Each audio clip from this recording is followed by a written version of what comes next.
He grabbed me by the throat and lifted me midair, choking me, my eyes about to pop out of my head. "Say another word, and I promise it'll be your last." We were in a rundown motel in the middle of nowhere.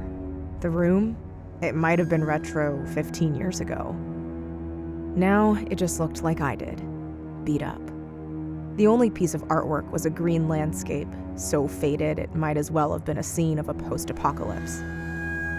As for my captor, Chuck, he called himself, he had this sort of disarming neighborly look. A pudgy face, an easy smile, beady eyes. The kind you see all the time at grocery stores, comparing brands of cleaning products. That's what I'd thought when he pulled over beside the highway and offered to give me a ride. He seemed boring. Nice. Why was I hitchhiking in the first place? Long story. Suffice it to say, when you've run out of money, luck, and friends, without anything to call your own, your life doesn't feel like it's yours anymore. Just another pile of debris for the garbage trucks to pick up. In this case, the garbage truck had been a kidnapper named Chuck. Now, Chuck was holding me, a 21-year-old college dropout with more debts than a failing business, ransom. I'd been in this seedy motel room for, had it already been 2 days, with barely any water or food. My body was covered in fresh bruises. And Chuck wasn't getting nicer, that's for sure. "Call your parents," he demanded, shoving the phone in my face. "Tell them you're in trouble, that they need to bring $50K to get you back." "I told you, they're dead," I gasped, coughing, still recovering from his chokehold. "All right, your sister, I don't care," he shouted, even louder now. Chuck had a chewing problem. Everywhere he went, he spat. On the ground, over his shoulder, out the car window.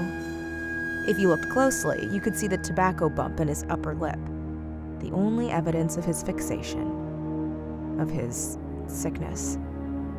In fact, the more I watched the man, the more I realized he had a constant need to mess with the environment around him. When we passed a tree, he'd rip off a branch just for the fun of it. A pile of fresh earth, he'd kick it.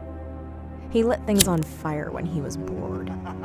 He spat, constantly, as if all the elements were his to waste whenever he saw fit. He spat again on the motel floor, not caring who'd have to clean it up. Then, frustrated, he grabbed my phone and headed for the door. "One of these people in your contacts is gonna cough up," he snarled. "I'll make sure of it." With that, he stepped outside, slammed shut the door, and locked me in. I looked around, desperate to find an escape. But Chuck was smarter than that. He picked a room with only one window, looking at the motel's dreary courtyard, where he was pacing now beside the pool. It looked like no one had swum inside of it in centuries. Leaves and rot covered the water. For a moment, I swore I saw something rise out of the water, a humanoid shape, like a person, but without a face. Perhaps the leaves and muck were covering it, but why was the figure so perfectly still? It didn't breathe.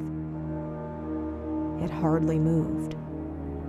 It just stared at Chuck, pacing back and forth, phone to his ear. He spat into the water beside it, oblivious. He threw some gum wrappers from his back pocket onto the cement, littering even though a garbage can was right next to him. The figure in the water seemed to cock its head for a moment, and then it descended back into the water silently. The only proof it had even been there, a small ripple. I felt a chill go down my spine. Surely I must have imagined it. How else could a person have disappeared underwater without needing air? Unless it wasn't a person. Unless it was something much, much worse. Like a monster. But that was crazy talk. There were no monsters in this world. Only the human kind. Like Chuck. "I said if you want your girl back, you bring me my money," Chuck shouted into the phone. "I don't care what she owes you. Don't try anything stupid." With that, he hung up. I realized he must have called one of the loan sharks I owed money to. My heart plummeted into my stomach. If they found me, they'd probably do worse to me than Chuck. I watched as Chuck fished in his pocket for his lighter, clearly feeling the need to burn something, and chose a target. The only flower left in the motel's pathetic excuse for landscaping, a wilting daisy. When Chuck had first tied me up, he'd told me that this is what I get. Finders keepers, he'd snarled. I found you, I can do what I want with you. I wondered what he would do when he realized nobody was going to cough up the money on my behalf. I'd wasted every cent I ever owned, pouring all my assets into a stupid investment. A pyramid scheme I found out later, and now I was broke. I was spent. Physically, economically, and emotionally. My only hope was to leave town and start over before the loan sharks came knocking. Now, who knew if I'd ever get the chance? Chuck said finders keepers, but what was there left of me to keep? I watched as he kneeled down and brought his lighter beneath the daisy's petals. For a reason I couldn't explain, I wished I could save it. It was just a little flower sticking out between cracks in the cement. What did I care? But it was as if the daisy had come to represent me. Alone, dying, with only a glimmer of hope left. Just as Chuck's lighter ignited, though, something crazy happened. A hand made of rippling liquid rose from the depths of the pool. This time, I was sure of it. My mind wasn't playing tricks on me. Something was in that water. A monster, it had to be. A watery fist flew at Chuck, and as it made contact with the burning petal of the daisy, the whole fist burst to flame, slamming into his chest in an explosion of burning hot embers. Chuck collapsed to the cement, flat on his back, crying out. What the? His shirt was on fire.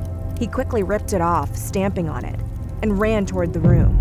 I backed away from the window, scared, as he barged inside, eyes wild. What did you do? He asked. How did you do that? I didn't do any, I began to respond. But a moment later, Chuck's hand roughly grabbed my jaw. I'm going to remind you who is the boss around here, he said between clenched teeth. Remember, I found you. You're mine. He turned to spit again, and then I saw it. Beside him, standing in the doorway, was the same figure I had seen in the pool. A monster made entirely out of water. Transparent, female-shaped, terrifying. As Chuck spat, something impossible happened. The brown spit hung midair from his lip, then solidified, turning into a sharp icicle, frozen solid. Chuck hardly had a moment to frown, because the next second, the creature was behind him, taking the icicle and breaking it from Chuck's lip. The skin split wide open, blood poured, as Chuck shouted in agony, turning to face his attacker. He went silent when they were face to face. What? He stammered.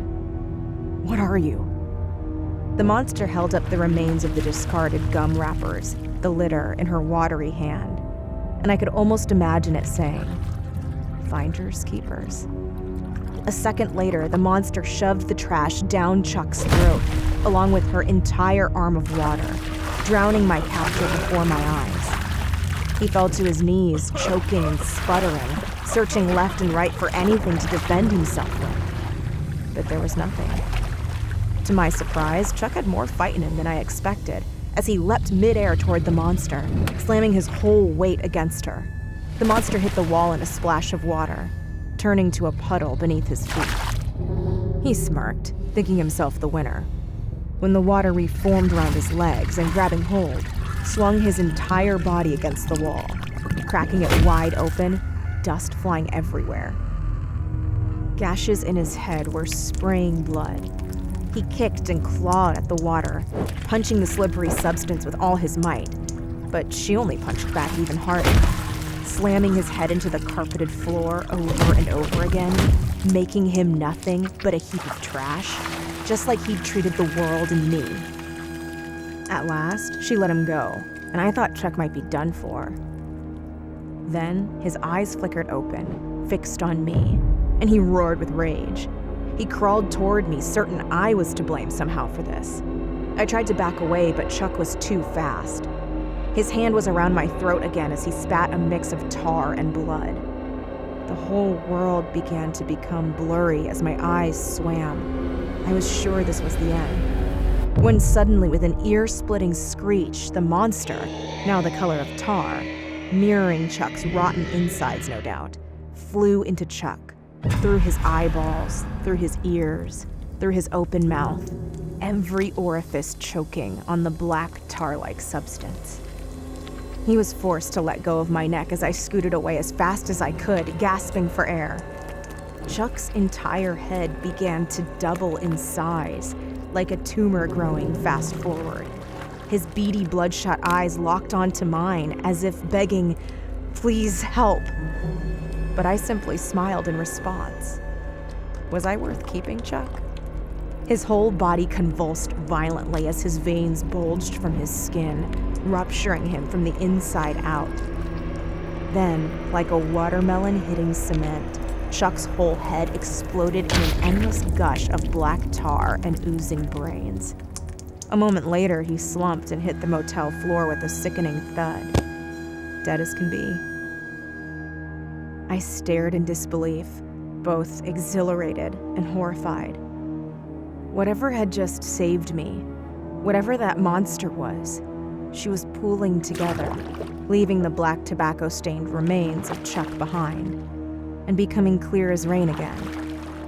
She slowly reassembled until the figure was humanoid again, feminine, looking at me curiously. "Are you?" I whispered. "Are you going to hurt me?" The monster smiled, if you can call a watery pair of lips turning upward a smile. Although she didn't respond, I remembered the daisy and felt like I could almost hear what she was thinking. "Only if you hurt me first." Then, without warning, the monster collapsed upon herself, turning to a puddle of water on the floor and nothing more. I slowly stood up and walked past the remains of Chuck, making sure to tiptoe around the puddle. I didn't want to offend my new savior. But when I stepped outside, at last free, breathing in the cool air, grateful to be alive, I heard footsteps. I looked down at the pool to see 3 men in leather approaching. The loan sharks. They'd found me. I was done for.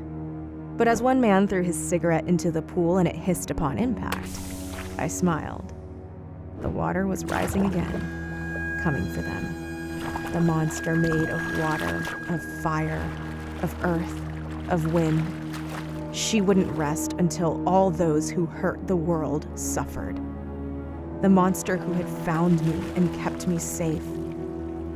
Now, I knew how to spend my life, by guarding her in return. As the men screamed in terror, I smiled. Terra, my savior. Go ahead, I told her. Do your worst.